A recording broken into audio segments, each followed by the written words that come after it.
bonjour tout le monde, une belle matinée de printemps, puis je me dirige vers mon COVID test. Fait que, checkez ça en arrière, c'est la station d'hypocondrie mandatée par l'État. 证拿在手里，不要放在桌上，减少手机使用频次。请大家听。 Ça, c'est une affaire qui fait assez chier. Ces petits speakers-là où tu peux enregistrer un message puis les faire jouer en boucle comme ça. Puis là, vous pouvez entendre qu'il y en avait comme plusieurs dans le même rayon d'écoute qui s'overlappaient ensemble. Fait que tu t'imagines être pogné là toute la journée. C'est de la pollution sonore, puis il me semble une pancarte pourrait bien faire la job. Surtout que je pense que c'est pas le premier rodéo que tout ce monde-là ils font. Fait que là, ce qu'il faut que tu fasses, c'est que tu montes ton tracking app pour montrer que t'es pas sorti de la ville durant les 14 derniers jours, ce qui est un peu niaiseux vu qu'il n'y a pas vraiment grand monde qui sortent puis qui font quoi que ce soit ces jours-ci. Après ça, tu vas te faire mesurer ta température, ce qui est une autre procédure que tu te demandes un peu à quoi que ça sert. Puis après ça, tu te mets en ligne. Il y avait pas mal de monde aujourd'hui. Ça m'a pris peut-être 10 minutes, alors qu'habituellement, ça m'en prend juste comme 2-3. Habituellement, ça, au moins, il y a ça. Les quelques premières fois, il fallait faire la file pendant comme 3 heures de temps. Mais là, ils se sont rendus compte que, je sais pas, non seulement ça fait chier le monde, mais j'imagine que ça propage encore plus. Et puis après ça, faut que je montre ma carte d'identité. Puis après ça, ils rentrent mon numéro de passeport dans leur système. Puis après ça, c'est le Q-Tips. Ça doit faire comme 150 que je me fais rentrer.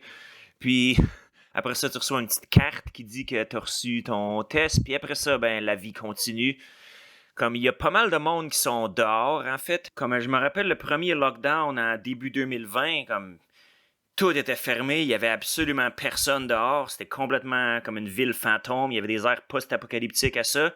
Mais là, tout ce qu'ils ont fait, c'est qu'ils ont barré certaines des entrées au quartier.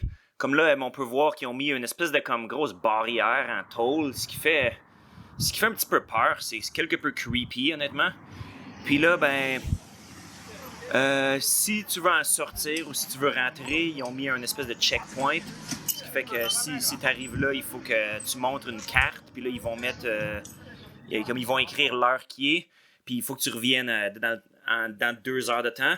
Mais sinon, il y a une petite épicerie qui est pas trop loin de chez nous, qui est encore ouverte, puis qui est encore bien approvisionnée.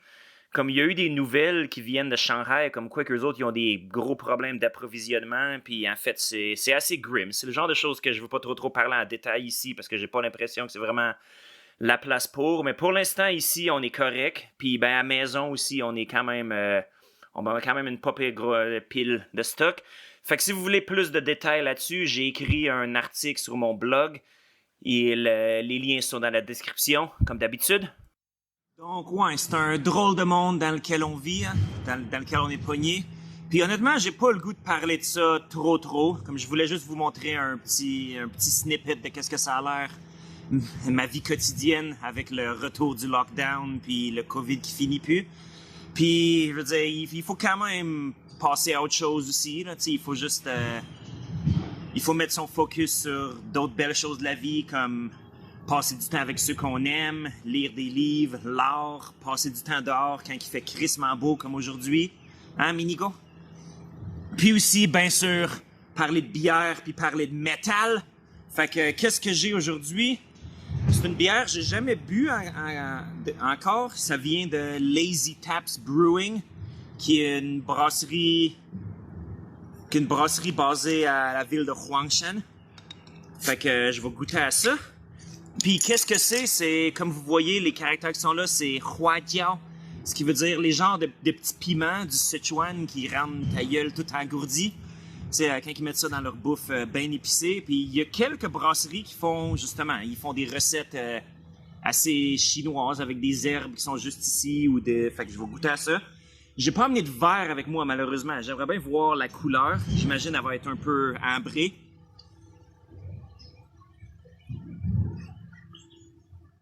Puis, wow, c'est... Le goût de poivre, il monte, mais il est pas trop overwhelming. C'est... Wow, la première impression est très bonne. On va voir ce que ça va donner pour la suite des choses. Puis aussi, pour parler de musique, je vais continuer un peu chronologique. Shit, j'ai failli faire tomber mon trépied comme un esti de moron. Donc, Donc, je vais continuer un peu chronologiquement de où est-ce que j'ai laissé la dernière fois. Comme la dernière fois, j'ai parlé de lorsque j'ai découvert le métal chinois, dans le fond, en fouillant sur Internet puis en me commandant des albums de différentes distros, de différents labels, différents artistes. Puis là, ben, après ça, comme je vivais encore dans un village dans le fin fond du nowhere, puis il y avait comme 0 scène, puis je me déplaçais pas pour aller à des shows parce que c'était juste beaucoup trop loin, puis en fait, j'étais même pas au courant tant que ça qu'il y avait tant une scène live. Mais en 2013, j'ai déménagé à la ville de Jinan, qui est dans le nord du pays, dans la province de Shandong. Puis Jinan, c'est une des grosses métropoles de la Chine. Il doit avoir, je pense, 12 ou 15 millions d'habitants dans la zone métropolitaine entière. Je veux dire, c'est une petite ville qui fait absolument aucun sens, comment qui est énorme. Puis c'est même pas si spécial en Chine comparé aux autres capitales provinciales. Puis Jinan, c'est une ville qui a quand même une bonne population d'expats. Il y a pas mal d'universités avec des étudiants étrangers, dont il y avait une petite communauté de Québécois. On était 3-4 en tout. Puis l'un d'entre eux, en fait, il y avait un site où ils mettaient des listings de shows puis des événements culturels d'intérêt aux expats, comme ils traduisaient comme qu'est-ce qu'ils trouvaient sur l'internet chinois puis ils partageaient ça. Puis ainsi, ben grâce à lui, puis aussi ben grâce aux autres qui postaient des choses sur ce site-là, comme j'ai découvert qu'il y avait pas mal une scène live active à Jinan, fait que j'ai commencé à me tenir à des shows comme beaucoup. En plus, je vivais direct au centre-ville, j'étais à distance de marche ou à juste quelques minutes de bicycle de la plupart de ces salles de concert-là ou ces bars-là. Fait que j'allais voir beaucoup de shows, comme que ce soit genre de la musique folklorique, que ce soit genre du hip-hop, du rock, et bien sûr, il y avait pas mal de métal aussi. Puis Jinan, comme déjà que leur scène était quand même assez fébrile, puis que les shows, il y avait assez de monde pour que les promoteurs ils continuent de booker ça sur leur tournée. En plus, on était suffisamment proche de la ville de Beijing, comme quoi qu'il y avait beaucoup de groupes basés dans la capitale qui venaient faire leur tour à Jinan, comme sans même faire une tournée. Comme il fait juste faire un petit aller-retour, c'était comme 2 heures en train, puis il était rendu. Fait que ça, c'était quand même très bien. Puis aussi, il y avait l'Alliance française à Jinan qui donnait des cours de français, langue seconde, puis qu'il y avait des événements culturels. Donc, je pense à 3 ou 4 fois par année, comme ils faisaient venir des artistes. Des fois, c'était des artistes du Québec, ou des fois, c'était de la France, ou de l'Afrique, ou de n'importe où, comme de la francophonie. Fait que c'était quand même très cool. J'ai un très, très bon souvenir de mon temps à Jinan. Puis aussi, ben, pour ce qui est de la scène locale, il y avait une couple de bands locaux qui étaient très, très cool. Puis d'ailleurs, j'ai fait un petit vidéo de compilation sur quelques-uns de ces groupes-là. Je pense que j'en ai mis comme 7-8 en tout. J'ai comme trouvé une couple de leurs tracks, puis je partage ça. Fait que faut aller checker si ça vous tente. Puis un de ces groupes-là, en fait, je vais parler d'eux autres aujourd'hui. Puis l'histoire, l'espèce de titre que je pourrais mettre, c'est la fois que j'ai sauvé le band. Puis ça a l'air un peu, tu sais, vantard, un peu braggadocious, un peu, mais regarde, je vais le dire un peu comme que c'est leurs mots à eux autres, c'est pas les miens, parce que moi, personnellement, j'ai pas l'impression vraiment d'avoir fait plus que n'importe quel autre fan du groupe ferait. Comme, si c'est un band que tu supportes, puis que t'aimes bien, puis que genre tu veux qu'il est loin. Donc, le groupe, il s'appelle Yezi, ce qui en chinois veut dire feuilles, comme des feuilles d'arbre ou whatever. Puis une année, je jokais avec leur chanteur, puis je demandais, pourquoi vous vous appelez feuilles? C'est parce que vous êtes des fumeux de weed? Puis il était comme, non, en fait, le gars, je pense qu'il boit même pas. Il est comme, il est juste, il m'a dit en fait que sa seule drogue, c'est la musique. Comme le gars, c'est un méga mélomane, comme il y avait une collection de vinyles pas possible. Puis il jouait dans plusieurs petits projets comme solo des groupes, comme il jouait genre dans des projets de musique folk, comme un duo, puis un projet solo aussi. Puis il était le frontman, le chanteur de Yezi. Donc une année, il y avait mon chum Max, puis moi, comme on se rend au Banjo Bar, comme il y avait un show, il y avait peut-être comme 2-3 bands à l'affiche, puis Yezi qui était là, puis on avait aucune idée c'était qui. Fait qu'on les voit arriver sur le stage, puis déjà comme ils ont quand même un look, comme tu le vois que c'est intéressant, ça va être quelque chose, j'imagine. Puis leur style, c'était pas comme il y avait quelques éléments métal dedans, mais c'était surtout comme funk, puis rock extrêmement catchy, puis le frontman, comme il y avait genre des effets, comme il traînait une pédale pour mettre des effets sur sa voix. Puis c'est un show qui m'avait vraiment, vraiment bien plu. Puis après ça, j'ai dû les revoir comme, je pense, 5 ou 6 fois un show. Tu sais, c'est le genre de band qui est comme assez actif, puis qui est tout le temps là. Comme des fois, comme il y avait un groupe qui venait d'une autre ville, puis c'est genre Yedza qui rouvrait, ou des fois, comme une année, c'était dans une université, comme un peu à l'extérieur de la ville. Comme Yedza, ils sont allés sur le campus jouer un show, comme pour rouvrir pour des petits groupes comme d'université. Dans le fond, là, tu sais, c'est des groupes genre émergents, puis Yedza, c'était comme le headliner, vu que c'est le groupe qui est établi de la région. Puis, aussi, en 2014, ils ont été bookés sur le Strawberry Music Fest, qui est probablement... Comme il y a lui, puis il y a le Midi, qui sont des gros festivals, comme... je pense le Strawberry, comme quand je suis allé en 2014, c'est ça, il y avait 9 stages en tout. Fait qu'ils ont une grosse affiche, c'est comme 3 jours de temps. Je pense qu'il y avait comme 60 ou 70 000 personnes sur le site à n'importe quel moment. Puis, de ce que j'ai appris plus tard, comme Yedza, il était pas sûr s'il voulait y aller. Comme une année, c'est ça, je pense peut-être 1 mois ou 2 plus tard, comme je suis juste à la maison, il est peut-être comme 11 heures le soir, puis je m'apprête à aller me coucher, puis là, il y a mon téléphone qui sonne, puis c'est un de mes chums, genre québécois, qui m'appelle, puis qui est au bar, puis il dit « Hey, les boys de Yedza, ils sont ici, puis ils nous comptent la fois qu'ils ont joué un show au Strawberry, puis que t'as comme sauvé le band. » Puis là, comme « De quoi tu parles, c'ti? » Puis là, après ça, il me dit « Hey man, genre mec, tu les vois, tu leur demanderas qui te le compte. » Puis là, je suis comme « OK. » Fait que là, qu'est-ce que je leur ai demandé plus tard? Je leur ai dit comme, c'est quoi? Vous avez dit que j'ai sauvé le band? Qu'est-ce que vous voulez dire? Puis, dans le fond, comme pour aller jouer au Strawberry, comme il a fallu qu'ils payent de leur poche pour y aller, genre. Puis c'est ça. D'ailleurs, la petite tangente que je veux faire avec ça, la raison pour laquelle je compte l'histoire, encore une fois, c'est pas pour dire que moi, j'ai fait de quoi de si spécial, mais c'est pour vraiment lever mon chapeau à tous les groupes, surtout les petits groupes locaux qui travaillent fort puis qui mettent dans l'énergie puis qui mettent aussi de leurs ressources, comme de leur temps puis de leur argent surtout. Tu sais, on s'entend que à moins que tu sois dans le 1%, comme il y a bien des groupes qui feront jamais d'argent avec leur musique puis qu'en fait qu'ils vont en dépenser plus qu'ils vont en faire.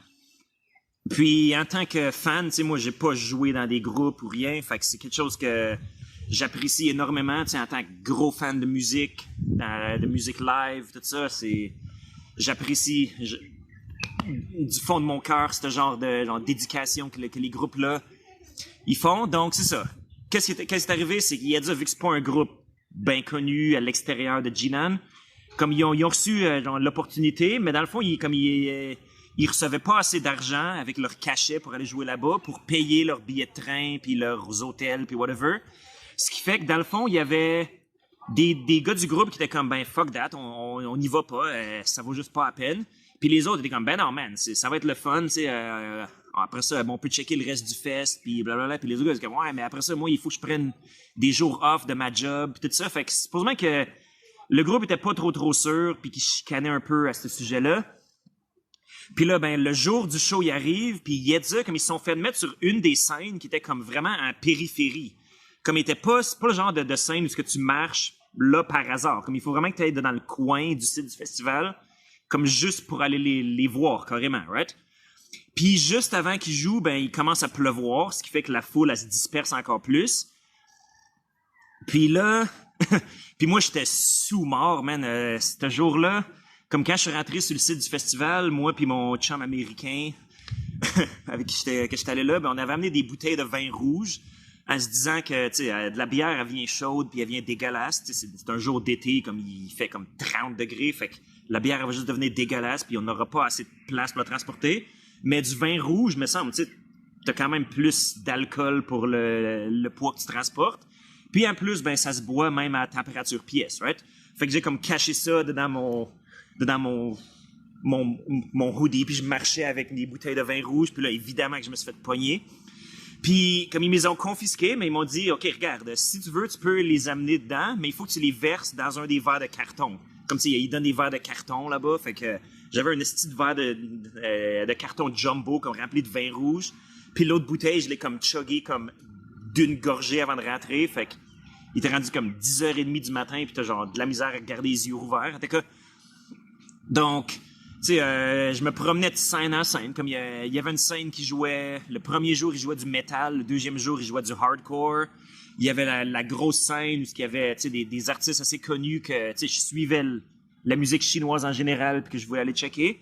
Puis là, je gardais l'œil sur ma montre parce qu'il était comme, OK, genre, Yedza, ils vont jouer à, je sais pas, 2h45, admettons, ils jouent à...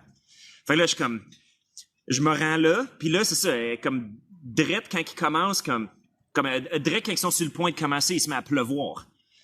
Fait que là, moi, je suis comme, ah, fuck, tu sais, là, genre, tu vois le monde qui s'en vont. Puis là, moi, je me mets à crier comme, Yedza, yes, esti, Yedza, newbie, newbie! Puis là, je pense qu'il y a le bassiste, comme il sort du rideau, là, il check, puis là, il me voit, puis il me fait un thumbs up, il m'envoie la main, puis là, il revient avec les autres gars du groupe, puis là, il me pointe, puis il m'envoie la main toute la gang. Puis il me voit, comme là, je cours un peu partout dans la foule, puis je vais dire au monde, tu sais, avec mon chinois tout croche de Soulon, tu sais, qui a de la misère à tenir debout, là, je dis au monde comme, hey, tout le monde! C'est un band qui vient de Jinan, c'est un esti de bon band, vous devrez aller checker ça. Fait que là, tu sais, il y a juste du monde qui se promène sur le site, ils sont juste comme, ah, OK. Puis là, ils restent, puis ils checkent, puis ils regardent le set, puis ils trippent. Fait que c'est ça qu'ils m'ont dit plus tard, les gars du groupe, c'est que supposément que juste avant de rentrer sur le stage, comme ils se chicanaient, comme ils se gueulaient après en arrière, il y avait une faction qui était comme, fuck that, on n'aurait jamais dû venir ici. Check ça, il y a 8 personnes, puis il pleut, c'est de la style de merde. Pourquoi qu'on a payé autant d'argent de notre poche, puis prendre du temps off de nos jobs que je pourrais pas prendre à d'autres moments, blablabla. Puis là, puis là, ben, finalement, comme il me voit arriver, qui est comme fucking plein genre d'enthousiasme, puis qui pogne du monde dans la foule, puis qui dit comme « Hey, venez checker le band, whatever », puis ça leur a comme remonté le moral. Puis là, ils commencent à jouer, puis là, ben, je veux dire, c'est un bon band qui, comme je dis, je veux dire, si tu les vois en show pour une coupe de tunes, t'embarques. Fait que ce qui fait que c'est ça qu'ils disent dans le fond que j'ai sauvé le band. Ou au moins, ben, je l'ai comme gardé à flotte pour une couple de semaines ou une couple de mois parce que je pense peu après, malheureusement, ils ont tiré la plug. Puis de nos jours, je suis pas trop en contact avec eux. Ben, en fait, je suis en contact vraiment lointain. Je pense que j'ai quelques-uns des gars sur le WeChat que je devrais bien aller leur demander comme qu'est-ce qu'ils font de bon ces jours-ci. Puis, fait que c'est un peu ça qui est ça. Là. Si je me dis, il faut qu'on encourage les groupes locaux. Tu sais, c'est pas juste par genre souci de philanthropie, mais aussi parce qu'ils nous en donnent tellement en retour que on peut juste donner de notre énergie puis de notre appréciation aussi. Fait que, man, je sais que les shows, ils recommencent au Québec. Là, ils sont mis sur la glace en Chine, ce qui fait fucking chier. Il y en avait une couple qui était annoncée pour genre avril, mai, mais là, c'est tombé aux toilettes complètement. Puis, je sais que ça recommence au Québec, puis comme on voit ça en ligne, tu sais, le monde qui disent « Hey, mais c'est les shows, ils recommencent, fait qu'il faut que vous ayez au venue, tu sais, il faut que vous leur donnez de... Genre, il faut que vous leur donnez ce qu'ils méritent, tu sais, que genre vous achetez leur merch, que vous genre supportez la scène, fait que j'ai pas grand-chose d'autre à dire que juste ça, man. C'est à tous les petits groupes locaux, tous les groupes qui éventuellement ils deviennent moyens puis qui commencent à comme faire des belles tournées. Cheers à toutes vous autres. Méga respect. Puis je vous souhaite une excellente journée. 只要我们相互，我们只能坚决永